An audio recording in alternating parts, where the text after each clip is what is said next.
Welcome back to Game Develop Repeat. Today, we're talking about Dungeon Siege, and we're talking about it from a different angle than usual. Usually, I want to go in on one mechanic, I want to dive deep, I want to talk about one thing that makes this game special, makes this game fantastic, all that good stuff.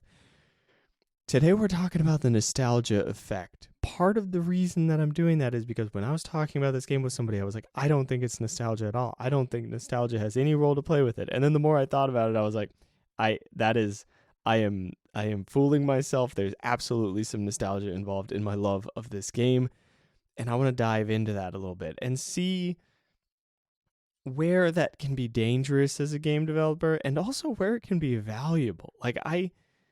I think there's a lot I think there's a lot behind that, and I want to get into it. And I just want to talk about Dungeon Siege. It's a phenomenal game. I got it so I have a physical copy, but I picked up a copy on Steam for, it's like about $1. It's technically under $1, but it's basically $1 on sale right now because of like Black Friday stuff. It's on sale until like the 28th. So as of the posting of this episode, if you rush to it, you might get it on sale, but otherwise it's probably pretty cheap. It's on GOG too. I don't know what the sale they're running is there, but I imagine it's one of those games that goes on sale every so often.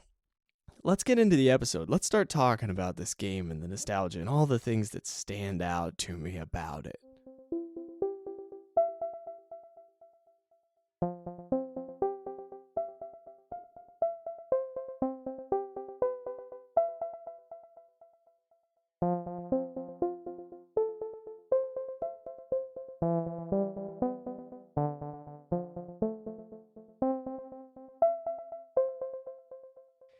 Is Dungeon Siege the most beautiful game I've ever played? No, it's an old game. Is it the most compelling story I've ever experienced?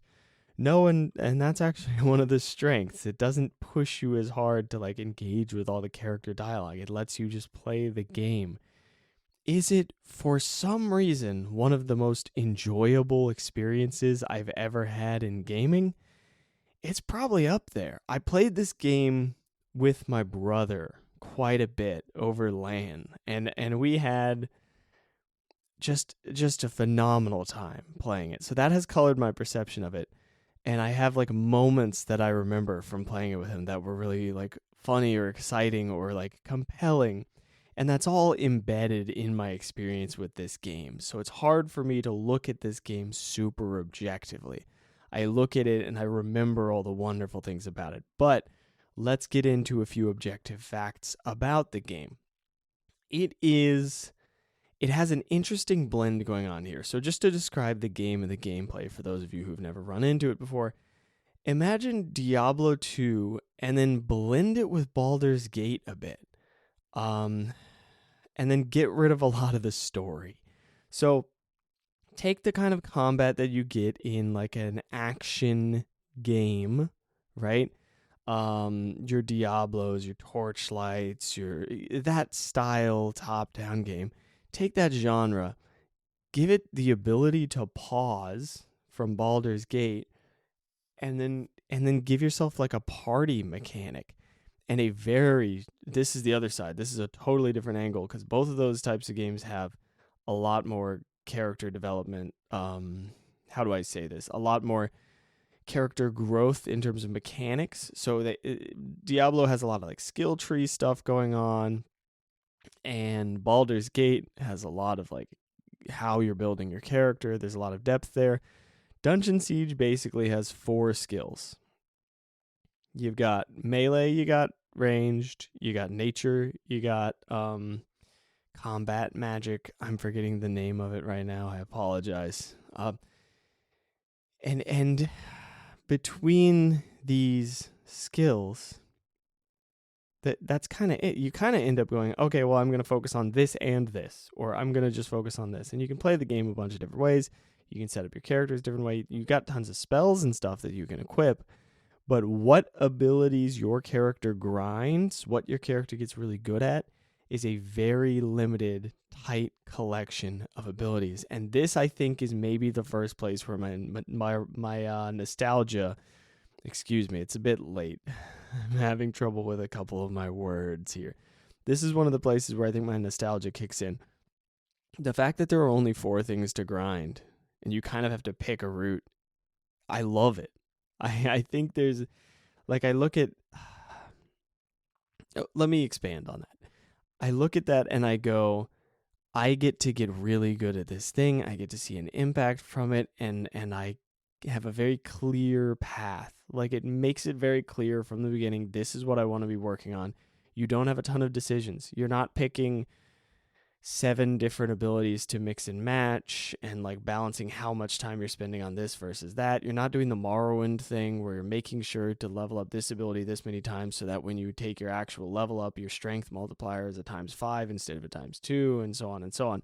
You're not doing that kind of stuff. You're just going, yeah, I'm gonna smack things and get better at melee, and I'm better at all the melee, right? Like, I'm just good at melee because of course I am. I'm good at hitting people with an axe. I'm good at hitting people with a knife. I'm good at hitting people with a staff. I'm just hitting people. I dig that. And at the beginning of the game, you just jump straight in and you just start fighting things. You don't have a big, long character creation screen. I know character creation screens are extremely fun in their own way, but sometimes they're paralyzing. Sometimes they're a lot. And Dungeon Siege, you jump in, you're just going straight into the game. You don't have to do this whole character creation. The character creation happens as you play the game. There is no preparatory stuff. You go in, you're a farmer, you got stuff to deal with, and you start fighting. That's kind of how we get going. That is actually exactly how we get going. And all of these things put together, in addition to a few other charming elements, like enemies kind of appear out of nowhere. They'll pop out of bushes. There'll be like a little bit of sound effect coming up. They're like little statues turn into enemies. There's nice environmental design where you're like, oh, there's enemies just appearing. They're coming out of unexpected places. This is exciting. It really adds a lot to it, despite the fact that early on in the gameplay is literally click to attack, wait for enemy to die. At the very beginning, when you've only got one character, it's click to attack, wait for them to die. Next one, click to attack, wait for them to die.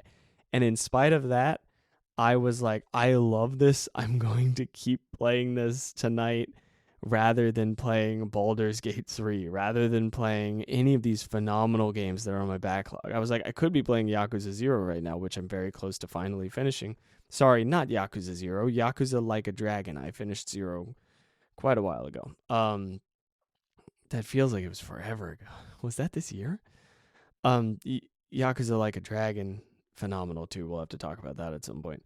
But instead of playing one of these modern games, I'm going back in on this nostalgia and I'm just clicking once and letting my character fight this thing and then fight the next thing and so on and so on, and watching the number go up. This is one of those games that makes me go, maybe I just like watching numbers go up. Maybe there are times in my life where I just go, it would be nice to feel like I'm really, really improving dramatically at using a staff to fight orcs or whatever. And there's not orcs really in this game. I'm picking a generic idea here more than describing this specific game. Maybe there are later in the game, but if there are, I don't remember. Maybe there are times when I just want to feel like, yeah, if I just click this button, then I'll just get stronger. And that's just how it goes. It's just nice and easy. I don't have to dig super deep. It's just click, boom, go. Autopilot, done. It's very RuneScape. There's a lot of like, oh, just grind, just chop wood for 10 hours and then you'll be really good at it, right? It's that old thing where people are like, practice makes perfect. And I'm like, well, not if you're doing the wrong thing. But in this game, if you're just doing the thing, you're just going to get perfect at it. You're just going to get so good at it just by virtue of doing it over and over and over. And there's something inherently fun about grinding a skill and seeing a number go up. And you have to pay a little bit of attention. You got to go, oh, make sure you don't die. And the combat does get more compelling once you get another character in your party. Like, it quickly gets to be a little bit more like, oh, there's some actual danger here and I need to manage things a bit and I need to be a little more careful. When I mentioned all the pausing and stuff, I have not found myself pausing much. There is a pause mechanic. I don't really find myself using that. I don't play this game like it's like a Baldur's Gate or anything, but there's a lot of potential to play it different ways, which I really appreciate. And the user interface is nice. The game is solid. The music is satisfying. It's just an enjoyable experience for me. And I I do think that a certain amount of it is just childhood nostalgia, and I think that's all right. I think sometimes we want to go back and we just want to play a nostalgic game. But let's talk about how that nostalgia ties into like learning development lessons from the game, because that is something interesting to me. I think we can fall into some traps there, and I think we can also learn some really valuable stuff.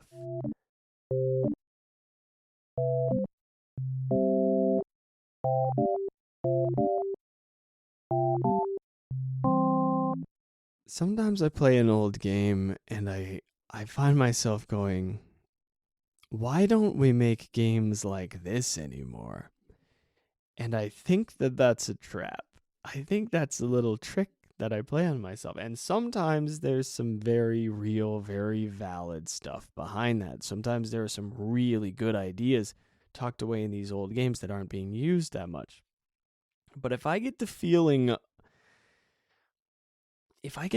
in the back of my head that's like, this is the best game ever made. This game deserves, somebody should make a game exactly like this. That gets dangerous. If I'm looking at a game and I'm going, oh man, there's some really cool, interesting ideas in here, or like I love this genre, I love I love the stuff going on in this. Like, oh, I wish somebody would do this with this kind of a spin, or like, oh, what if this was more like this? Cool, wonderful, amazing. You can pull ideas from it all day. But when my brain starts going down that path of, I want more games that are exactly like this, I'm chasing the dragon, man. I'm going after this thing that I can't attain again. I'm going after this, like, this experience from my childhood of playing this game for the first time and being amazed by it and being like, why don't all other games amaze me like that anymore? The thing you're actually chasing is not what you think you're chasing. For me, when that thought pops up, pretty sure I'm fooling myself. So that's a really important feature of this. Now, if that's the case, if we start feeling that way about a game, how do we take away some stuff from the game that we do want to use? How do we look at it and go, I'm inspired by this game. I love this game. I want to pull stuff from it. If you just want to clone the game, I think that's a very different thing. And I think, not literally clone, right? But if you're like, oh, we just need this same thing again, right? Round 2, same game. Like, I just think it's hard to put into words exactly like all the different reasons why I feel like that's a trap. But I think if I start feeling that way, what I really want to do is look at it and go, what can I pull from this? And from Dungeon Siege, the things I can pull from it are great hotkey user interface stuff in a few contexts. There's one or two things where I'm like, okay, that could use a little bit of modernization, but it's very well thought out. I look at it and I go, okay, this is good. Like, they know what they're doing. They're tying it into the gameplay. Great, beautiful. And this might be an odd one, but less story can be really good. Even in a game that has like a big overarching story thing. I think a big part of the charm in Dungeon Siege for me is like, I don't feel bad ignoring the story in that game. I start playing that game and I go, oh, okay, cool, yeah, okay, I just kind of want to grind. Like, and the simplicity in it, the simplicity of just a few character traits that grow, that you can focus on, that you don't have a ton of decisions to make. You got your gear, you got your spell choices, and you got your which thing you're going to grind. You decide once, you're pretty much set. It's almost a set it and forget it. You can still use the other things. Fine, cool, great. You can grind them all if you want to. But it's pretty simple. It's not overwhelming, and I really appreciate that. I think that's something to take away from it. But the feeling the feeling in my head that goes, this is an incredible, phenomenal game and it's doing everything right. And I want to learn everything that it's doing so I can imitate it and emulate it. I get that with like Warcraft 3. I get that because that was a huge one in my childhood. I get that with Diablo 2. I get that nostalgia with certain games. And I got to look at it and I got to go, okay, step away from the feelings about the game and digest it a little bit, right? Or don't. Just leave it as a game that you love and then just go, okay, I'm going to make something else. I'm not going to chase that nostalgia thing. Like, I'm just going to let that be a thing that I love. And I'm just going to remember that and like hold on to it to some degree. And so be it. I don't need to go in and analyze this genre and all that stuff, right? Sometimes we just got to go, yeah, it's a beautiful game and there's mystery in it. And I want to leave a little bit of mystery there because there's so many other things I can learn about right now. And I don't really want to go down that rabbit hole today. Maybe later. You know, that's okay to do. It's okay to go, yeah, maybe later. That project seems a little big. Now that I've said that, let's talk about my own game development.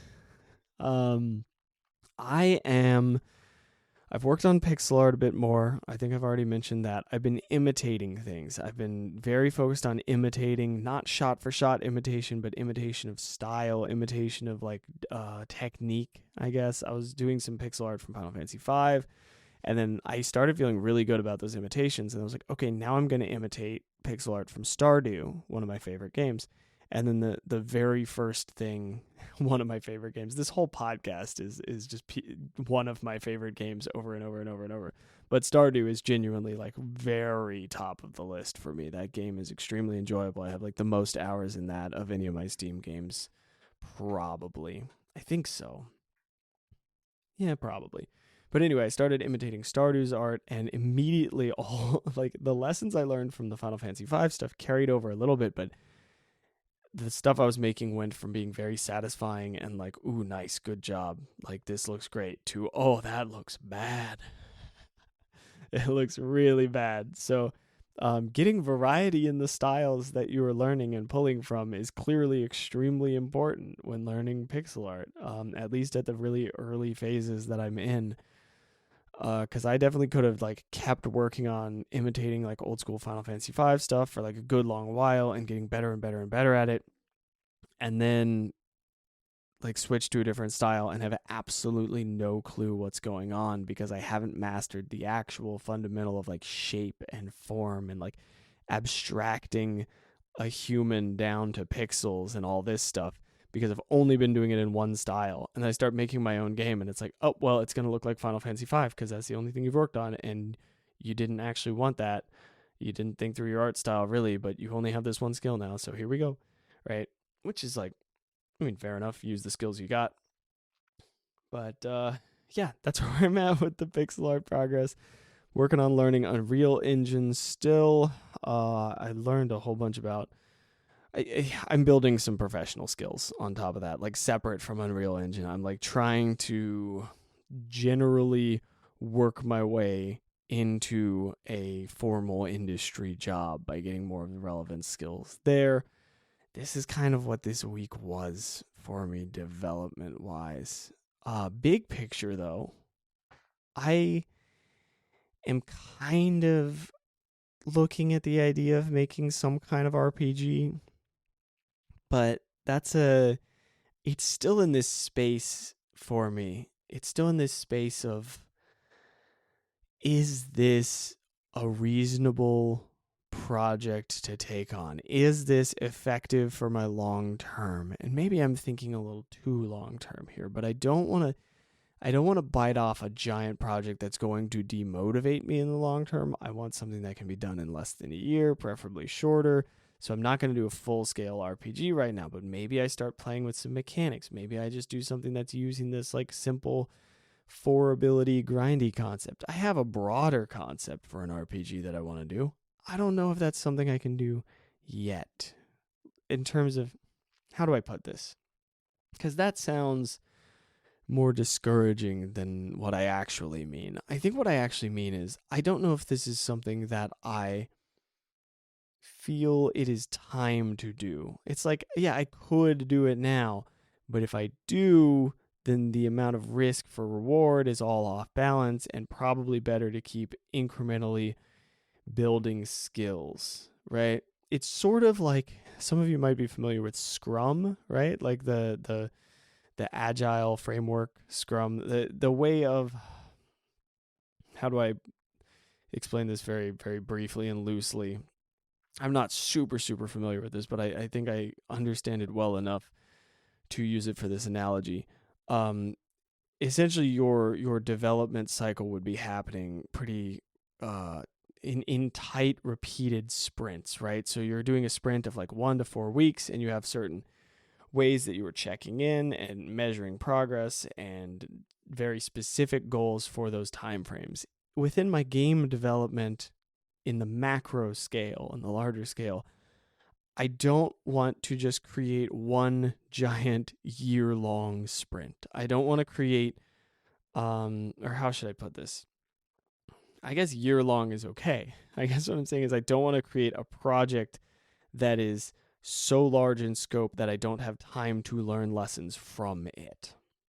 So I want each project that I'm working on to be small enough that I can digest it after I'm done with it, learn lessons from it, move on to the next one, digest it, learn lessons from it, in a kind of a systematic way, rather than working on things that are so large in scale, like a 4-year-long project where I finish it and it's so big that I can't even digest it and I can't remember everything that I did, and so on and so on. I may have even talked about this before, but it's a point worth mentioning over and over and over and over, because if you go in and you go, I'm going to work on this project for 5 years, release it, even if it's moderately successful by first project standards, you might be shooting yourself in the foot in the long term, because it might demotivate you a lot. As much as I kind of, as much as I tampered my expectations, is that the right word? Whatever. We're going with it. Tempered? Did I mean to say tempered? As much as I kind of worked with my expectations and kept them low throughout this whole process of releasing my first game, at the end, there's still a thing that happens where you're like, oh man, my game is out, and now I have to like figure out all the things about that, and it didn't make me a bazillionaire, so now I have to deal with that fact, right? Like, there's just some level of, I wish this was more successful. And if your game that you spent 4 or 5 years on either bombs or doesn't get any attention whatsoever, that's hard to digest. If it's something that you spent 6 months to a year on, that's a lot easier to digest. And I realize I've just gone on a very large tangent, so let's pull it back here for a second. Do I have anything else to say about my own development process in this past week or so? I'm still refining the way that I learn things. That's the last bit. I'm always refining how I learn. I'm trying to tighten it up. I'm trying to learn more efficiently, and I'm trying to see how I enjoy learning. And like, you would think that I would be done doing this because I have a friggin' degree in education, but I'm never done with with learning. And it's just that every time I learn something new, there's a different angle of approach to some degree, and I want to find all the commonalities and just keep those things really consistent and strong and sturdy. And I think putting all those ideas on paper has really helped me solidify them and get them out of my head. So I guess the takeaway from that is to externalize things that you're constantly thinking about. If you're thinking about something all the time, start writing down notes, because then you can start thinking about the next part of it, and you can look back at your notes and you can go, oh, I've already thought about that. Quick refresher. Cool. Next step. I think I've spent too much of my life repeating the same idea and thinking that it's new because I never wrote it down. Don't trust your memory. Write it down and then revisit it. Anyway, I'm all over the place today. Apologies, holidays, and just tiredness. Let's get to the end of this episode. Let's talk about our tip for the week and ask a few questions that might help us with our game development journeys.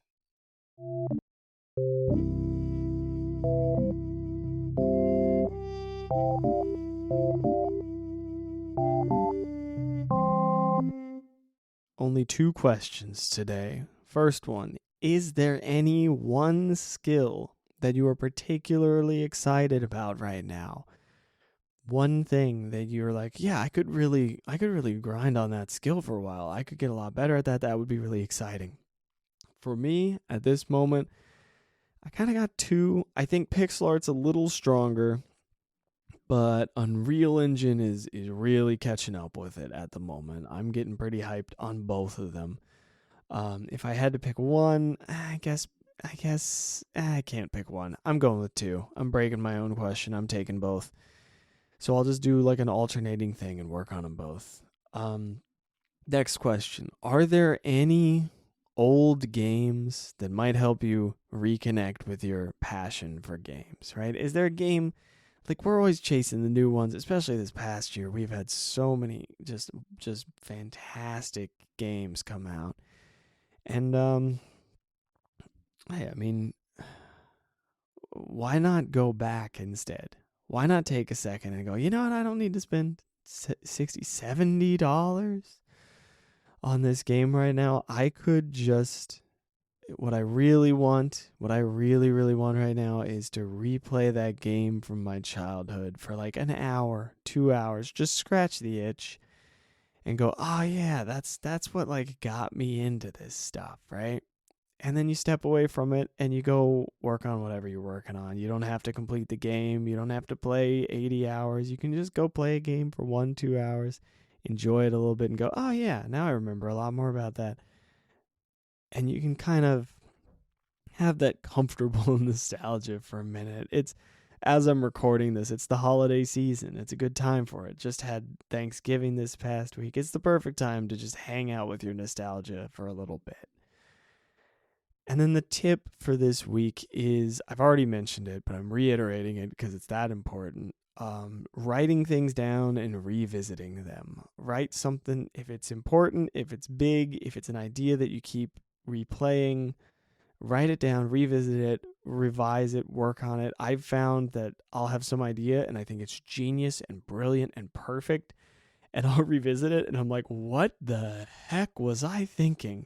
That is a terrible idea. But then I refine it. And the only reason I think it's a terrible idea is because as I'm looking at it, I go, no. We just need to rearrange this puzzle. Or I'm like, oh, it's just a little too far down this end of the spectrum. Like it's just a little too black and white. And it needs a little more subtlety to it for it to be useful. Right?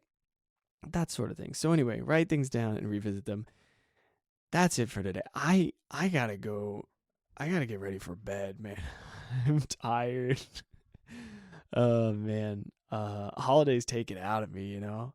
It can be tiring. And I'm recording this episode way later than I normally would because I just didn't quite have everything in my head yet. I was gonna record it this morning and I was like, I'm not there yet. I don't know. It has to like marinate a little more, and so I'm recording it way later than I normally would. Anyway, there's your behind the scenes action. You can tell I'm tired because I'm talking about all that stuff. All right. Let's call it there. I hope you'll have just a fantastic week. I really hope you do. And get out there, make some fun stuff, play some fun stuff, and have fun with it. I will see you all in the next one. Bye-bye.